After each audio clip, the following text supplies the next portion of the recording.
السلام علیکم سامعین، ہمارا موضوع ہے شب قدر کی اہمیت۔ دراصل مجلس دعوت الحق کے چیئرمین مفسر قرآن ممتاز عالم دین مولانا عبدالستار سلام قاسمی دامت برکاتہم العالیہ کا ممبئی میں یہ بیان ہوا ہے۔ بہت ہی بصیرت افروز بیان ہے جو عنوان پیش خدمت ہے۔ السلام علیکم ورحمۃ اللہ نحمدہ ونصلی علی رسولہ الکریم اما بعد فاعوذ باللہ من الشیطان الرجیم بسم اللہ الرحمن الرحیم انا انزلناہ فی لیلۃ القدر وما ادراک ما لیلۃ القدر لیلۃ القدر خیر من الف شہر صدق اللہ العظیم۔ وفی صحیح البخاری عن سیدنا ابی ہریرۃ رضی اللہ تعالی عنہ قال قال رسول اللہ صلی اللہ علیہ وسلم من یقم لیلۃ القدر ایمانا واحتسابا غفر له ما تقدم من ذنبہ۔ معزز حضرات، یہ اللہ کی رحمت کے بہانے ہیں کہ اس نے اپنے ایمان والے بندوں کی مغفرت کے لیے رمضان المبارک جیسا مہینہ نازل فرمایا جس کی عبادتوں کے اجر کا کیا ٹھکانہ۔ یہ اس کے بہانے ہیں، وہ خود چاہتا ہے کہ اس کے ایمان والے بندے اس کی مغفرت کے دامن میں آ جائیں۔ اتنا ہی نہیں بلکہ اس ماہ مبارک میں لیلۃ القدر جیسی مبارک اور عظمت والی رات اس نے مقرر فرمائی جس میں عبادت کا اجر، ایک رات کی عبادت کا اجر وہ 1000 مہینوں کے اجر کی برابر نہیں بلکہ بہت زیادہ ہے، خیر من الف شہر۔ وہ خود چاہتا ہے کہ اس کے ایمان والے بندے اور ایمان والی بندیاں کسی نہ کسی بہانے اس کی رحمت کے دامن میں آ جائیں۔ اللہ کا ارشاد ہے کہ ہم نے اس قرآن مجید کو لیلۃ القدر میں نازل فرمایا ہے۔ پورا کا پورا قرآن لیلۃ القدر میں آسمان اول پر اللہ نے منتقل فرما دیا، محفوظ فرما دیا۔ لوح محفوظ سے آسمان اول بیت العزت میں اللہ نے وہاں منتقل فرما دیا۔ اس کی ایک کاپی، اس کی ایک ہارڈ ڈسک وہ تو لوح محفوظ میں ہے، اور دوسری ہارڈ ڈسک وہ بیت العزت میں ہے۔ لیلۃ القدر، قدر کی رات۔ اب قدر کے ایک معنی تو تقدیر کے ہیں کہ یہ تقدیر والی رات ہے، کہ اس سال پیش آنے والے حوادث، موت و حیات، عروج و زوال، تنگی اور عیش، غرض ہر چیز کی مکمل تفصیل اور متعلقہ احکامات کی تمام فائلیں لوح محفوظ سے نقل کر کے جو انتظام پر مامور فرشتے ہیں ان کے حوالے کر دی جاتی ہیں، اور انہیں ایک سال کی تقدیروں کا علم ہو جاتا ہے۔ اس لیے یہ لیلۃ القدر ہے، تقدیر والی رات۔ دوسرے معنی قدر کے عظمت کے ہیں۔ لیلۃ القدر یعنی عظمت والی رات۔ عظمت والی رات کے یہ 3 اس کی شکلیں بنیں گی اور 3 صورتیں بنیں گی عظمت والی رات کا اگر معنی لیا جائے تو۔ عظمت کا تعلق رات سے ہو، یعنی یہ رات بڑی عظمت والی ہے، اس کا رتبہ، اس کا مرتبہ اور راتوں کے مقابلے میں بہت خاص ہے، خاص اس کی اہمیت ہے، اس لیے اس کو لیلۃ القدر کہا جاتا ہے۔ یا عظمت کا تعلق عابدین سے ہو، عبادت کرنے والوں سے ہو، یعنی اس رات عبادت کرنے والوں کی بڑی قدر و منزلت ہوتی ہے، اور ایک شکل یہ ہے کہ خود عبادت سے عظمت اور رتبے کا، مرتبے کا تعلق ہو کہ اس رات میں کی گئی عبادت دوسری راتوں کے مقابلے میں بڑی قدر و منزلت رکھتی ہے۔ اللہ کے نبی سید الاولین سید الآخرین امام الانبیاء امام المرسلین فخر کائنات باعث موجودات صاحب لولاک سید البشر خیر البشر شافع محشر ساقی کوثر بعد از خدا بزرگ توئی قصہ مختصر افضل و اکمل احسن و اجمل علم الیقین عین الیقین حق الیقین شمس الضحیٰ بدر الدجا مجتبی مرتضی احمد مصطفیٰ حبیب خدا تاجدار مدینہ شہنشاہ نبوت شہنشاہ رسالت آمنہ کے لال عبداللہ کے دلارے دو عالم میں رحمت لقب پانے والے بشیرن نذیرہ سراجم منیرہ صلو علیہ وسلم کثیرن کثیرہ۔ آپ کی جو حدیث مبارک میں نے عرض کی کہ آپ نے فرمایا کہ من یقم لیلۃ القدر ایمانا و احتسابا، کہ جو ایمان والا بندہ، جو صاحب ایمان اس مبارک رات میں ایمان اور احتساب کے ساتھ رات کی عبادت کرے، اس رات میں عبادت کرے، شب بیداری کرے، یہ 2 لفظ بیان کیے ایماناً و احتساباً، ایماناً و احتساباً، اس کو اس طرح سے بھی پڑھ سکتے ہیں ملا کر ایماناً و احتساباً، ورنہ الگ الگ ایماناً و احتساباً، کہ اس رات کا احیاء اور اس میں طاعت و عبادت ایمانی تقاضے کے تحت ہو، کوئی دوسرا مقصد پیش نظر نہ ہو۔ یہ جو آگے اس پر اجر مرتب ہے کہ غفر لہ ما تقدم من ذنبہ، کہ اس کے تمام پچھلے گناہ معاف کر دیے جاتے ہیں، یہ اس وقت ہے جبکہ ایماناً و احتساباً، ایمان کے تقاضے کے تحت ہو، کوئی دوسرا مقصد پیش نظر نہ ہو۔ دوسری بات یہ کہ احتساباً، کہ بوقت عمل استحضار نیت ہو، استحضار نیت سے اجر میں ترقی اور اضافہ ہوتا ہے۔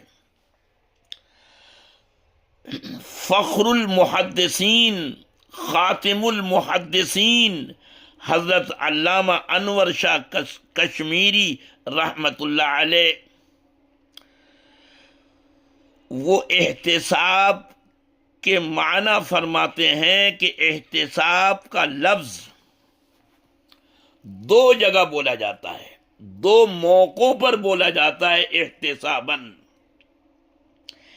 یا تو اس وقت جب کہ عمل بہت دشوار ہو،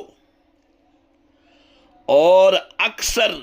ان مواقع پر استحضار نیت ذہن سے نکل جاتا ہو، وہاں احتساباً کا لفظ لا کر توجہ دلائی گئی تاکہ ترقی درجات ہو۔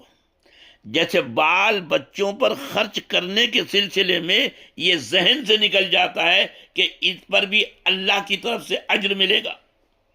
بیوی بچوں پر خرچ کرنے سے بھی کوئی اللہ کے یہاں اجر ملے گا، وہاں پر استحضار کا لفظ، احتساب کا لفظ لایا گیا استحضار دلانے کے لیے۔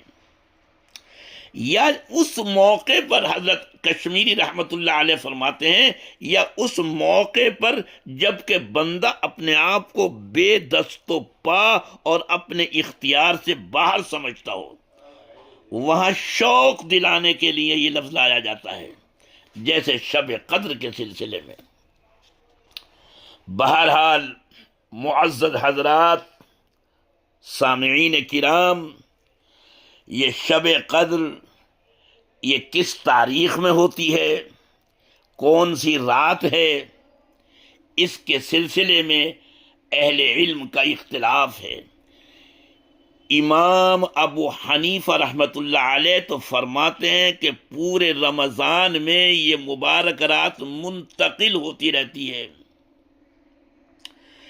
لیکن امام مالک اور امام احمد ابن حنبل رحمۃ اللہ علیہ فرماتے ہیں کہ رمضان کے آخری عشرے میں تو ہوتی ہے، لیکن یہ منتقل ہوتی رہتی ہے،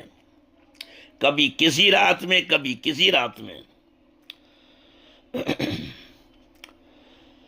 بعض حضرات کا کہنا ہے، بعض اہل علم کا، کہ یہ رات متعین ہے،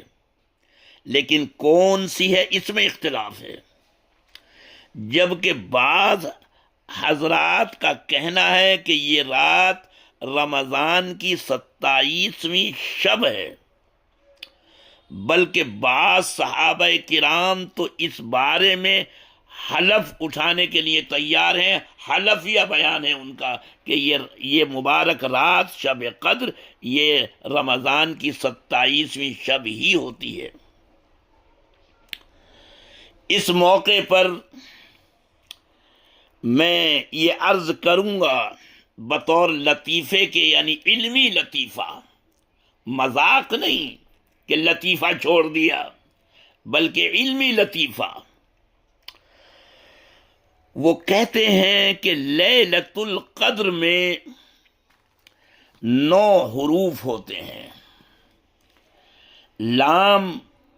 یا، لام اور گول تا، تائے مربوطہ، یہ 4 ہوئے، اور القدر، الف، لام، قاف، دال اور را، یہ 5 ہوئے، 4 اور 5، ان دونوں کو جوڑیے، کیلکولیٹر کی ضرورت نہیں تو 9 ہو گئے، یہ 9 حروف ہوئے۔ اور قرآن میں یہ لفظ لیلۃ القدر کا 3 جگہ آیا ہے، اور 9 کو 3 سے ضرب دیں گے، ملٹیپل کریں گے تو 27 ہی کا عدد آتا ہے، 27ویں رات، لیلہ،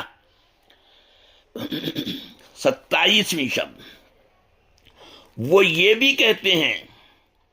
کہ پورے قرآن مجید میں اگر رکوع کی تعداد دیکھی جائے تو وہ 540 ہیں، ہر رکوع پر عین کا ایک نشان قرآن کریم میں متن سے باہر حاشیے پر بنا ہوتا ہے۔ 540 رکوع ہیں، یعنی ایک مناسب مقدار کہ اتنا پڑھ کر آدمی رکوع کر دے، ایک مناسب مقدار جو ایک رکعت میں پڑھی جائے۔ اس طرح اگر تراویح کی نماز میں ہر رکعت میں ایک رکوع پڑھا جائے، ہر رکعت میں ایک رکوع پڑھتے رہیں، ہر رکعت میں ایک رکوع پڑھتے جائیں، تو پہلی رات میں 20 رکوع ہوئے، اور دوسری رات میں 40، اور پھر 60، اور پھر 80، اور پھر 100، اور پھر 120، چلتے جائیے تو 27ویں شب میں 540 رکوع ہو جاتے ہیں، یعنی پورا قرآن مکمل ہو جاتا ہے۔ کچھ اہل علم نے، نکتہ داں حضرات نے یہ بھی کہا ہے کہ لفظ ہیا جو قرآن میں آیا ہے، انا انزلناه فی لیلۃ القدر وما ادراک ما لیلۃ القدر لیلۃ القدر خیر من الف شہر تنزل الملائکۃ والروح فیہا باذن ربہم من کل امر سلام ہیا، اب یہ لفظ ہیا آیا، ہیا حتی مطلع الفجر، ہیا وہ رات۔ اب اگر آپ الفاظ گنیں گے، انا ایک، انزلنا دو،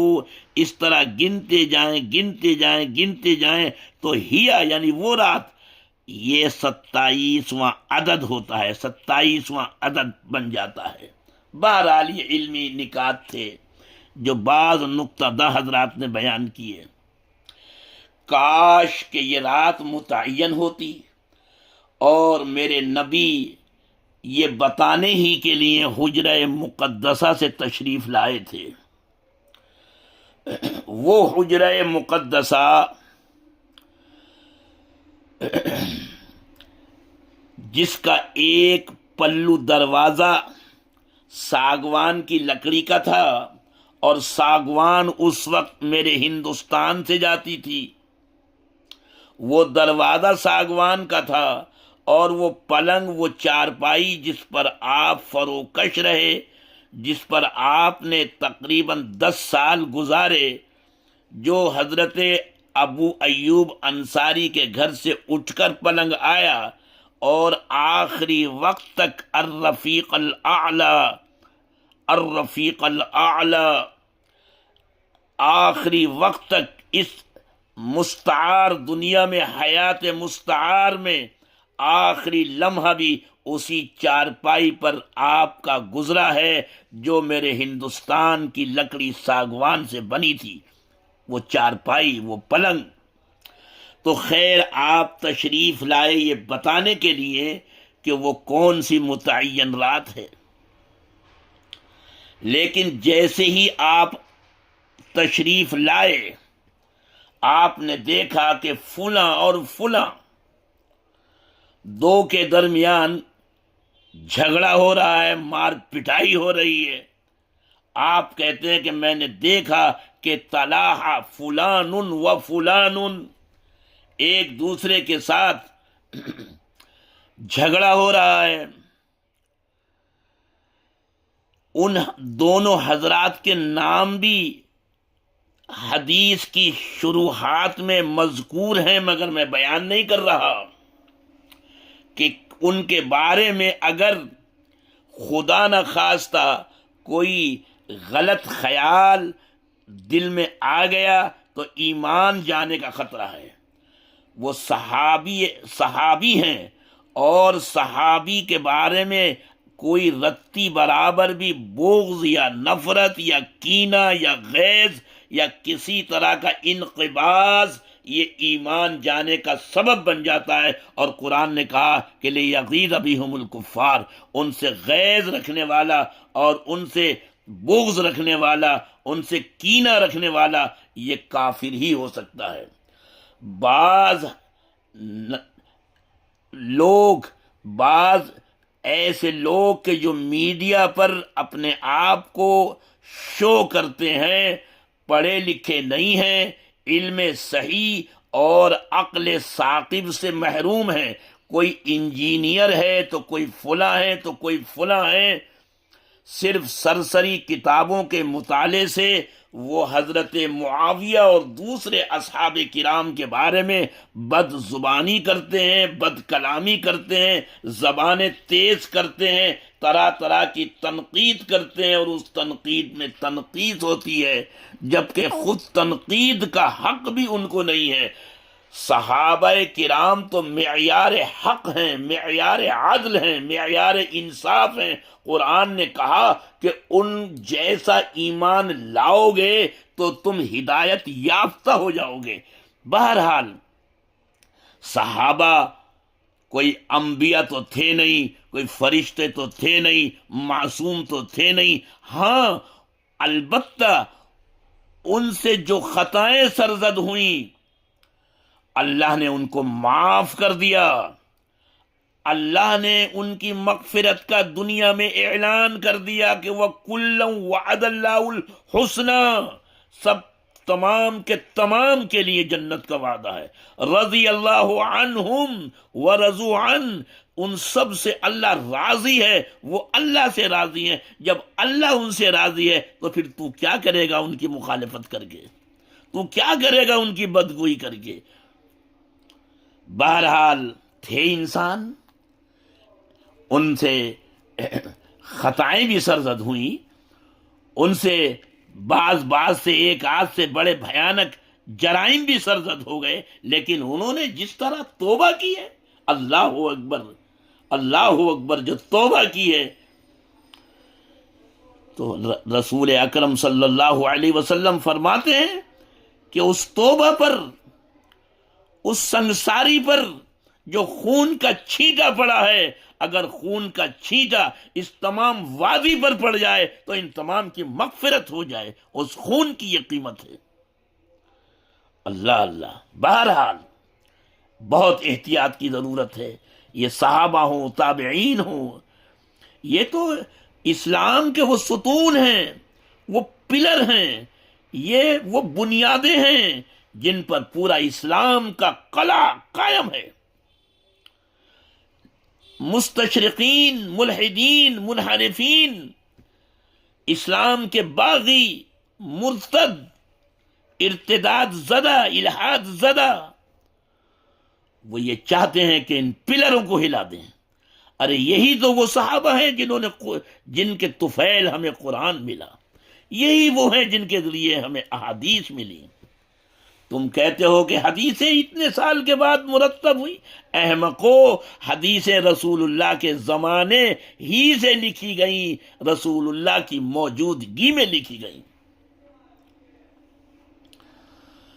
یہ الگ بات ہے کہ اس کی باضابطہ تدوین بعد میں ہوئی، لیکن احادیث لکھنے کا سلسلہ تو اسی وقت سے تھا۔ حضرت ابو ہریرہ لکھتے تھے، حضرت عبداللہ ابن عمرو ابن عاص لکھتے تھے، حضرت ابو بکر لکھتے تھے، حضرت علی لکھتے تھے۔ رسول اللہ نے جمعے کے دن فرمایا حضرت علی سے کہ ان لوگوں کو یہ باتیں، دین کے شرائع اور دین کی تعلیمات لکھ کر دے دو۔ بہرحال میرے عزیزوں اور دوستوں اور بزرگوں، آپ یہ بتانے کے لیے تشریف لائے تھے کہ شب قدر کون سی تاریخ میں ہوتی ہے کہ دیکھا کہ دو شخصوں میں مار پٹائی ہو رہی ہے،